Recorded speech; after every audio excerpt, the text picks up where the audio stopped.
Our group's case study centered around 18-year-old college student Sue Ann Thomas. She's a freshman at South Central Community College in Chicago, Illinois. When she told her boyfriend she was pregnant, the response from her boyfriend was, "I love you, but I'm not ready to be married." This decision led them to pull money for an abortion. They were able to pull from their savings and get the $400 they needed for an abortion. While at the abortion clinic, Sue Ann is told to sit in a counseling session with other women who are considering abortions. As she is listening to these stories, she begins to consider and question her own decision. Sue Ann is the oldest of 3 children and is the first one to go to college. She's worried that dropping out will set a bad example for her siblings, but she's not sure that she'll be able to continue on in college while pregnant. She is also worried about the financial aspects of raising a child. Her dad makes a decent amount of money working for a construction company, but her mom is only a part-time employee. Her mom barely makes enough to help Sue Ann with the cost of books and other school fees. As time draws near for Sue Ann to have the surgery, she's faced with a lot of anxiety. She does not know what the best decision is, and she's running out of time to make that decision. Our group wanted to explore the best way to holistically care for Sue Ann as an individual. Our moral perspective is about caring for an individual or group of people in the most beneficial way possible.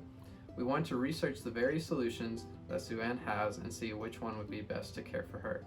As a group, we took into consideration the financial and economical aspects of each possible solution, along with the psychological effects of the options she has as well. We looked at what the Bible says as well for how we can care for her and be there for her through this tough decision. There are 3 possible solutions for Sue Ann's dilemma, and before we go into detail on the solution we believe Sue Ann is most likely to choose, we want to lay out all of the options that she has. So the first option that she has is to have the baby and raise him or her as her own. This would require that she tell her parents and work with Danny, her boyfriend, to come up with a plan for raising their child together. The second option would be for Sue Ann to have the baby and give him or her up for adoption. And the third option would be for her to decide to go on with the abortion, and this is the solution that we believe she is most likely to choose. Okay, so the first option that I'm going to be talking about is if she were to choose the adoption route. So according to Guttmacher, 45% of pregnancies in the U.S. are unintended. It is revealed through them that the highest unintended pregnancies are those between the ages of 18 and 24, so Sue Ann falls into this category. However, it is unknown how many teens are facing those unintended pregnancies and end up choosing adoption. When it comes to the adoption process, it varies based on the state, but there are some parts of the process that are universal. The starting process is choosing what kind of agency that you are going to go through, whether it is a private agency or a public agency. Once the birth mother decides what kind of agency she is going to go with, a member from the agency will be sent to meet with the birth mom. AmericanPregnancy.org says that during the initial meeting, the agency representative and the birth mother will go over various things. They will sort through the options for adoption, decide if adoption is a good fit, discuss the reasons for seeking adoption, determine preferences in terms of an adopted family and type of adoption, whether that's open, closed, or semi-open, and discuss how the process will be paid for and what contracts and/or agreements would look like. The agency member also asks for a thorough medical history from the birth mother, as well as keeps up with tests that are ran throughout the pregnancy. Since Sue Ann is 18, she is no longer a minor, so her family does not need to be involved as she goes through this process. However, her parents can choose to adopt the child if they want to go down that path. Adopt.org says that infant adoption is the most popular age for adoption, and many adopted families specifically want to adopt an infant. They will go through an intermediary, such as a lawyer, physician, or other facilitator rather than a licensed adoption agency, which is known as independent adoption. Independent adoptions are legal in most, but not all states, and it is legal in Illinois. It is a longer wait before the child is identified for a family if done through a private agency. So specifically for the state of Illinois, according to the state of Illinois Department of Children and Family Services, there's a strict policy for the parents. After delivering the baby, the birth mother has 72 hours, in the state of Illinois specifically, to sign/terminate all parental rights for the adoption process. Once the document is signed, parental rights are irreversible. If the mother decides that she wants to change her mind about the adoption within the first 72 hours post-birth, before she signs the document, then she is able to request for short-term care for the baby, provided by the agency, but they do not always have to grant that. As far as the father is concerned, per the state of Illinois Department of Children and Family Services, the birth mother must identify the child's father, as well as his involvement with the adoption process in order to ensure a secure adoption. However, the child can permanently be adopted without consent from the father. If the father is against the adoption, he can choose to register with the state's putative father registry at any time during the pregnancy or up to 30 days after the child is born. From there, he will follow a written objective to the adoption, as well as present an alternative parenting plan in court. Unfortunately, this is not always a guaranteed success. If the form is not submitted within the 30-day span after the child is born, the state will assume that the father has waived his parental rights, and they will permanently terminate his rights without providing notice. Okay, so now I'm going to talk about the financial aspect of adoption. In most cases, the birth mother does not have to pay for her own cost, and that is if the adoptive family decides to go through a public agency. Usually the adoptive family or the financial assistant from the agency will pay for the medical bills and such for the birth mother. Per AmericanPregnancy.org, financial help from the agency also covers legal fees, living expenses, counseling fees, and etc.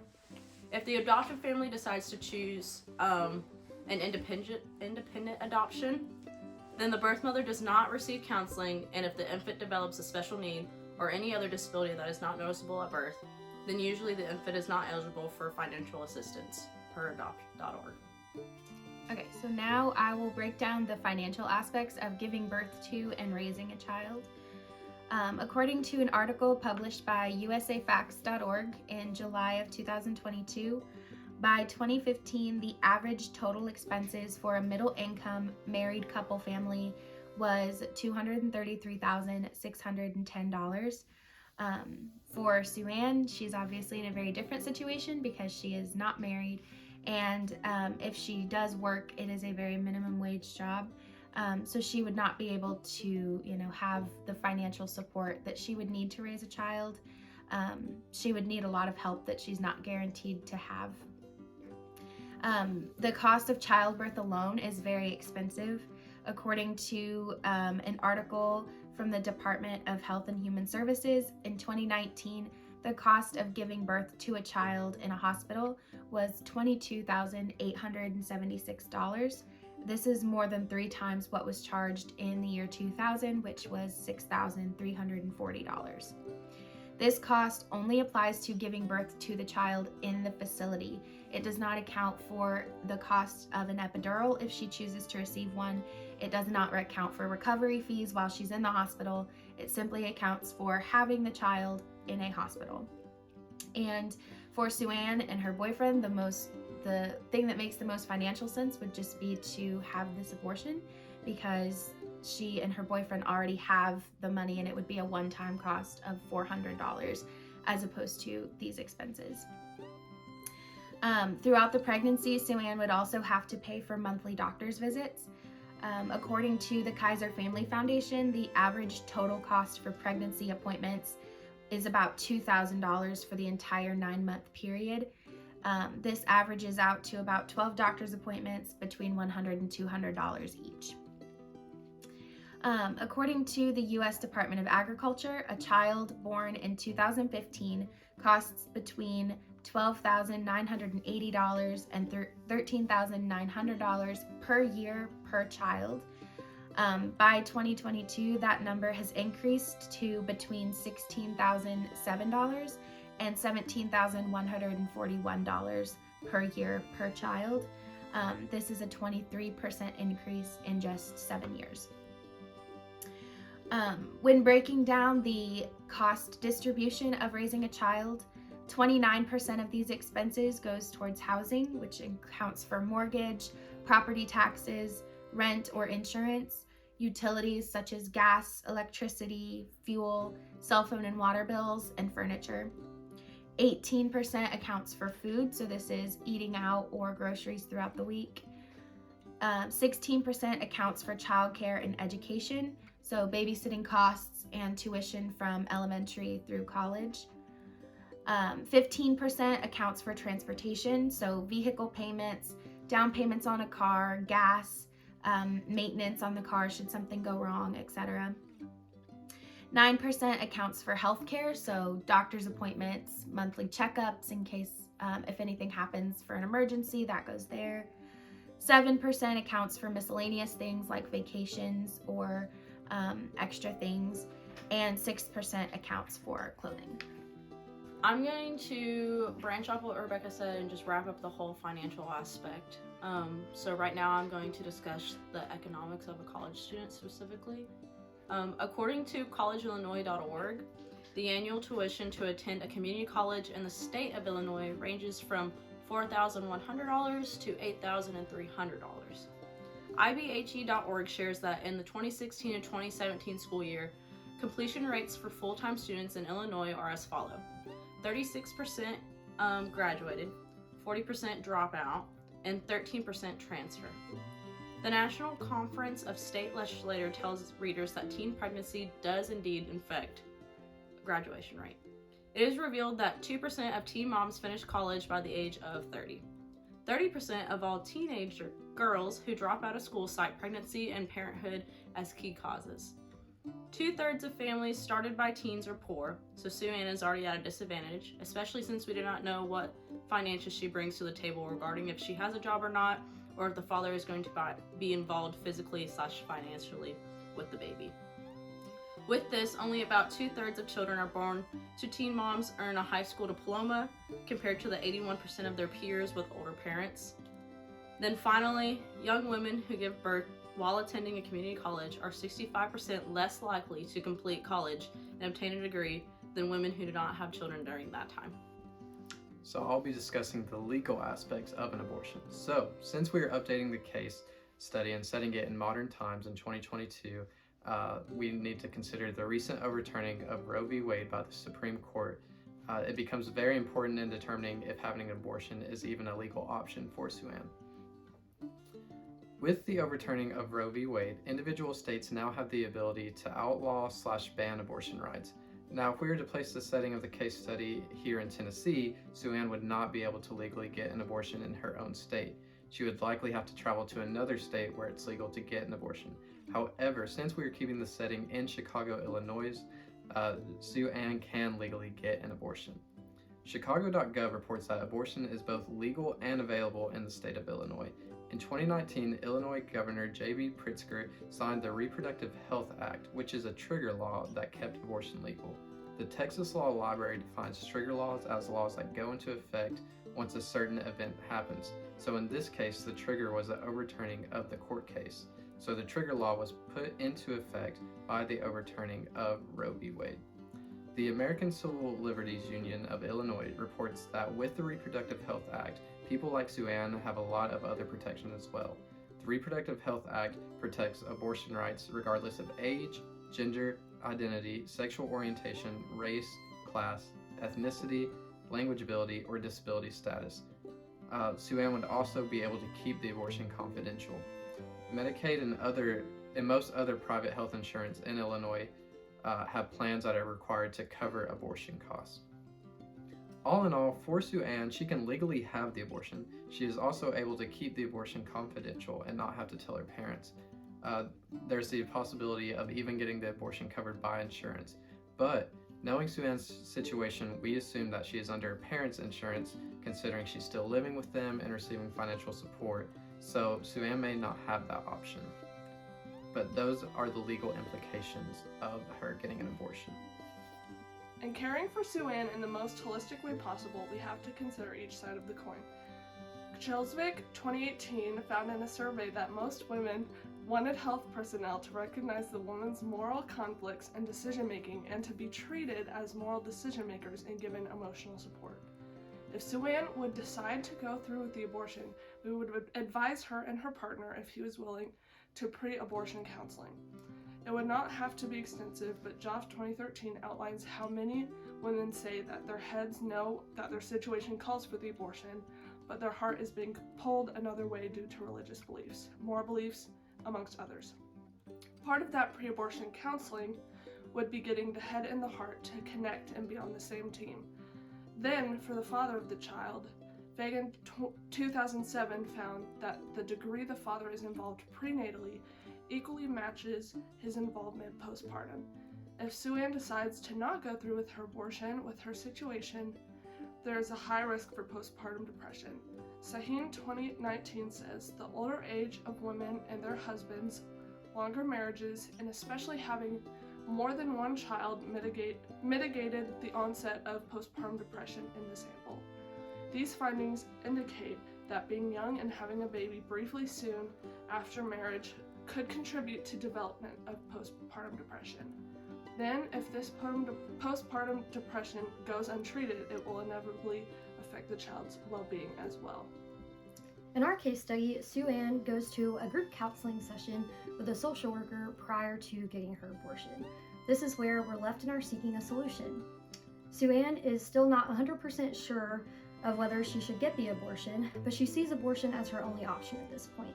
She's left anxious and doubting, and so some research shows that the abortion care setting may be a place to integrate mental health services, just like Emlyn was talking about earlier.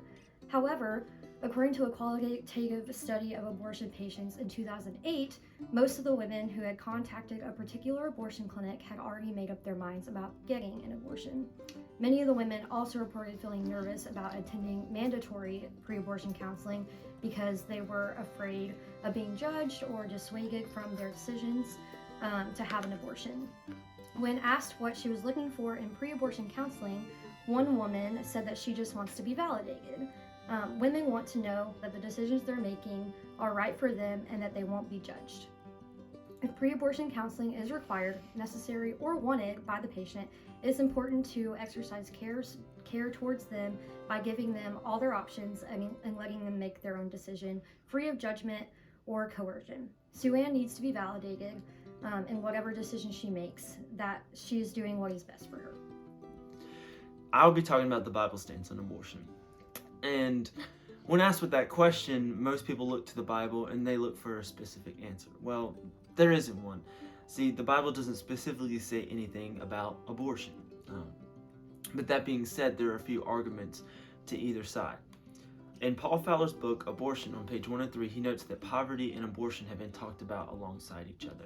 He goes on to say that the Bible stands in stark contrast with the notion that a child's value is determined by the purse in their mother's pocketbook. This is the notion that a child's worth is greater than the circumstance they're born into. And this correlates greatly to Sue-Ann's position. Another defense against abortion is the use of Exodus 20:13 as a biblical condemnation of abortion. But in Kurt Young's book, The Least of These, on page 38, he talks about the wording of "you shall not kill." And that term kill is actually murder and refers to the killing of innocent people. It doesn't just refer to self-defense or the execution of criminals. A major biblical argument against abortion is the value of human life as well. This is backed by many different biblical verses, such as Psalm 82, Matthew 25, and portions of Genesis, and many more. One thing that the Bible takes into account, though, is experience. In chapel this year, we're talking about Psalm 23, and we're talking about David, specifically talking about how David wrote Psalm 23 through the lens of his life and through the many experiences that he's gone through. And I think the same can be said for abortion. Experience matters. In Dana Foster's book, The Turnaway Study, there are many chapters about women's experience with abortion. In a specific chapter called Jessica, there's a woman who has to make a choice between allowing her child to be born and losing her own life, or surviving and providing a better life for her already born children. She is a devout Baptist and has been against abortion for the longest time, but she said that she is grateful that abortion does exist. There are experiences and events that happen in life that influence how we see God. Part of the human experience is experience. Just as the biblical authors experienced God in many different ways, so too we must do the same. Schlesinger 2007 says that both parties in the abortion debate see abortion as a tragedy. This is important to note as this topic is so controversial, and people's true feelings and experiences can get lost in all of it. However, there are other stressors at hand, life stressors, that when piled up can easily outweigh the tragedy of such a decision one may have to make. Pereira 2019 made a trajectory for different women's situational circumstances when trying to decide to get an abortion. And with Sue Ann, her relationships with her family and the child's father, along with the desire to finish school, it is most likely that she will have the abortion. Odell et al. 2018, in a study of 331 participants, found that financial insecurity is directly correlated with perceived stress. In any case, there is conflicting research about the mental effects of having an abortion. Many, such as Biggs 2015 and Moda 1996, say that any mental effects are minuscule. To be more specific, Biggs 2015 says that women wanting an abortion who got one versus women who wanted an abortion but carried the baby to term had no difference in physical or mental health. And this is precisely the fear that Sue Ann has. If we want to talk about stress, we can reference Major 1996 and see that the stress involved with having an abortion can be equated with the same stress involved with having a baby that one did not ask for or plan to be giving birth to. Even so, the stress around the stigma of having an abortion from one's surrounding community and culture can be even more stressful than all of these events added up. In that realm, it is agreed upon that the level of commitment of one's community is directly correlated with the mental health of someone going through this unique experience, as stated by Hayes 1996. Schlesinger 2007 says it well in that, in a religious context, many put everyone under a lens of a perfect world, especially where everyone wants every baby they conceive. However, this is not our reality, so we must have compassion for those who have to go through difficult things like this. What happens after Sue Ann has the abortion? She may want to process the decision and experience with someone outside of her circle of friends and family, especially since she's not told her parents about her pregnancy.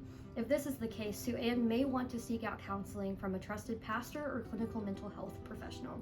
While having an abortion does not necessarily lead to increased mental health problems, as discussed earlier, having to make such a big decision at such a young age can weigh heavily on an 18-year-old's mind.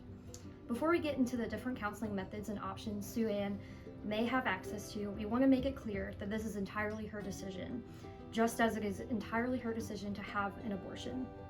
By no means is counseling after having an abortion the best or necessary option for every woman who has experienced this.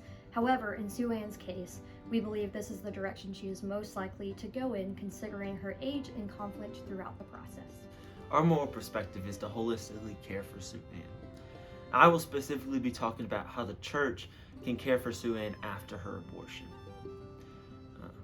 And I will specifically be talking about how a pastor can care for her after the abortion. I'm in a class called Pastoral Care with Brian Leslie, and we briefly discussed this topic on September 15th. In class, we discussed the idea of guilt and shame that comes with abortion.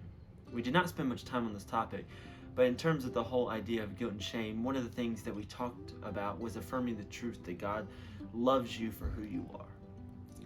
And some of the things that we said in class were that guilt is sin committed and shame is sin suffered, and that shame has to do with identity and guilt has to do with behavior, and guilt is tied to things done, and shame is the continuous experience of utter remorse of who you are. In Dennis Massey's book, Caring 6 Steps for Effective Pastoral Conversation, it talks about the approach of pastoral counseling. And this is a book that I will use as a major basis for the pastoral standpoint of caring for Sue Ann. The first step is to connect with God, self, and others. In this step, you will connect with God first. Not just in the conversations you have, but before and after and throughout the entire time that I am having conversations with Sue Ann. We have to be intentional about inviting God into this space. That being said, we do not know Sue Ann's religious background. We know that she dated somebody who was Catholic, and we believe that she has a connection there, but other than that, we don't know what else she is connected to the church in. In the first meeting, I will be very clear with Sue Ann to let her know that I will be here to help her throughout the entire process and do everything to the best of my ability. But I will let her know that I'm not a qualified professional to help her. I would let her know that we'd probably have 4 to 6 meetings, but that she's went through something very difficult and I would not be able to help her beyond a certain point. And with me being a pastor in this scenario, one of the first things that I might want to do to have a conversation in our session is to pray or to sit in silence that connects us with God. Just something that invites God into the space.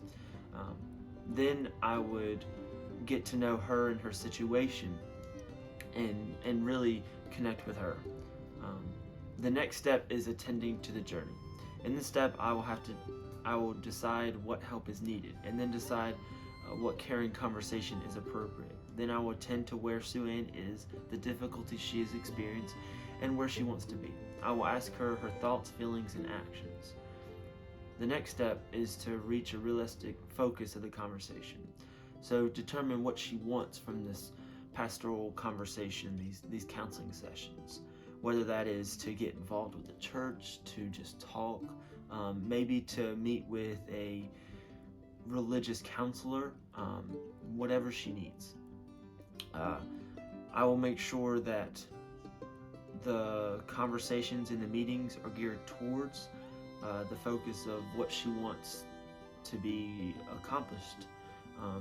And I will make sure her goal is congruent with her spiritually, and by the end of the conversation we'll have stated the goal and ask for an agreement to be written out. The next thing that we will do is to create an action plan.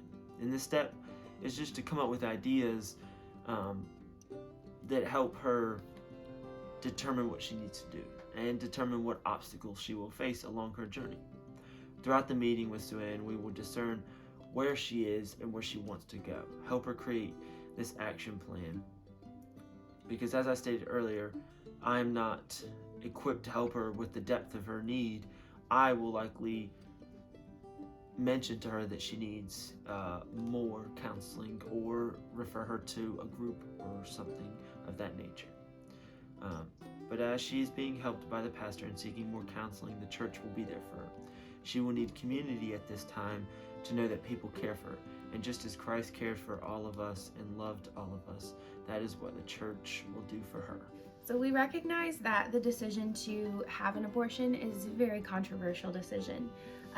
But we believe that for this particular individual in this particular situation, not having the baby is the best decision for Sue-Ann.